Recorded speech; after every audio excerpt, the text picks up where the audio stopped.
सीता की अग्नि परीक्षा। एक रात्रि विश्राम करने के पश्चात श्री रामचंद्र जी ने विभीषण को बुलाकर कहा, हे लंकेश, मेरा वनवास का समय पूरा होने को है। अब मेरा मन भरत से मिलने के लिए उद्विग्न हो रहा है। वे मुझे स्मरण करके दुखी हो रहे होंगे, इसलिए तुम ऐसा प्रबंध करो कि हम शीघ्रातिशीघ्र अयोध्या पहुंच जाएं। ये सुनकर विभीषण ने कहा, हे प्रभु, आप चिंता न करें, मैं एक ही दिन में आपको अयोध्यापुरी पहुंचा दूंगा। वैसे मेरी इच्छा ये थी कि आप कुछ दिन यहाँ रुककर मेरा आतिथ्य स्वीकार करते। जब श्री रामचंद्र जी ने वहां ठहरने में अपनी असमर्थता दिखाई तो विभीषण ने तत्काल पुष्पक विमान मंगाया, जो स्वर्ण से बना हुआ और नाना प्रकार के रत्नों से सुसज्जित था। रामचंद्र जी सब वानरों का उनके द्वारा की गई सहायता के लिए आभार प्रकट करके सीता और लक्ष्मण के साथ विमान पर सवार हुए। सुग्रीव सहित सब वानरों और विभीषण ने भी उनके साथ अयोध्या चलने का आग्रह किया तो उन्होंने कृपा करके सबको उसी विमान पर अपने साथ ले लिया। विमान आकाश में उड़ने लगा। रामचंद्र सीता को लंका, सागर, सुवर्णमा पर्वत, हिरण्यनाभ, सेतुबंध, किष्किंधा नगरी को दिखाकर उनका महत्व बताने लगे। बीच बीच में सीता हरण के पश्चात की घटनाओं का भी विशद वर्णन करते जाते थे। जब विमान किष्किंधा नगरी पहुंचा तो वैदेही ने सुग्रीव की भार्या तारा आदि को भी अपने साथ अयोध्या ले चलने का आग्रह किया।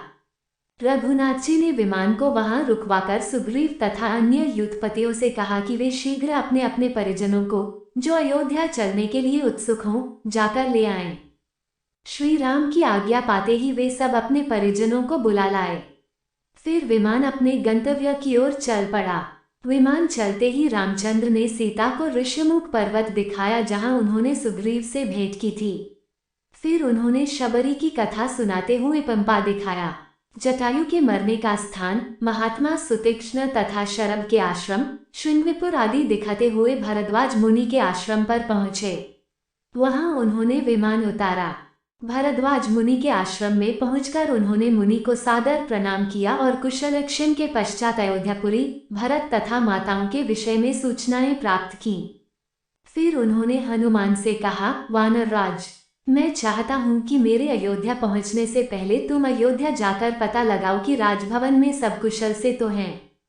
तुम श्रृंगवपुर पहुंचकर वनवासी निषादराज से भी भेंट करो, उनसे तुम्हें अयोध्या का मार्ग भी ज्ञात हो जाएगा। भरत से मिलकर उन्हें हमारा कुशल समाचार देना और यहाँ हुई समस्त घटनाओं से उन्हें अवगत कराना। उन्हें ये भी बता देना कि हम लोग सफल मनोरथ होकर राक्षसराज विभीषण, वानरराज सुग्रीव तथा अन्य मित्रों के साथ प्रयागराज तक आ पहुंचे हैं।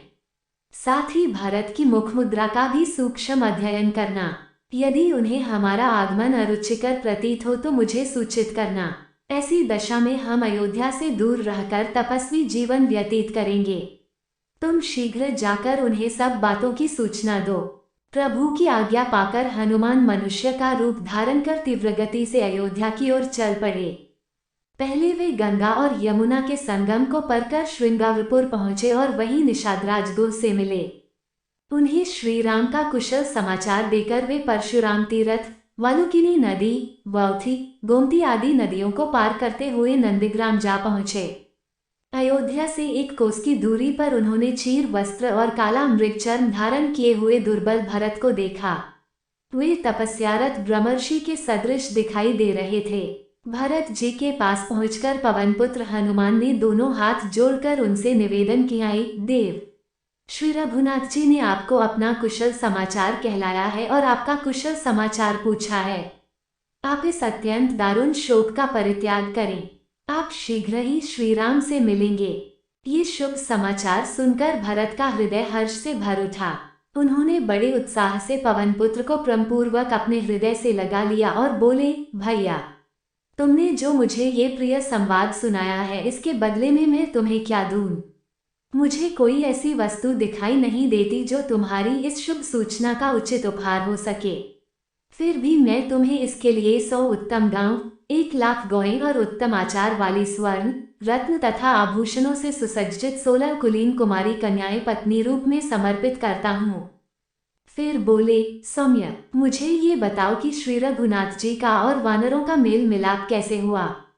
भरत के इस प्रश्न के उत्तर में हनुमान ने श्री राम के वनवास से लेकर दंडकारण्य में प्रवेश करके विराध को मारने, शरभंग मुनि के स्वर्ग सिधारने, खरदूषण तथा त्रिशरा को मारने, सीताहरण, गिद्धराज जटायु की मृत्यु, सीता की खोज करते हुए सुग्रीव से भेंट होने का विवरण सुनाकर उन्होंने सीता की खोज करने, सागर पर पुल बांधने तथा सपरिवार रावण को मारकर वैदेही को मुक्त कराने तक का वृतांत सुना डाला।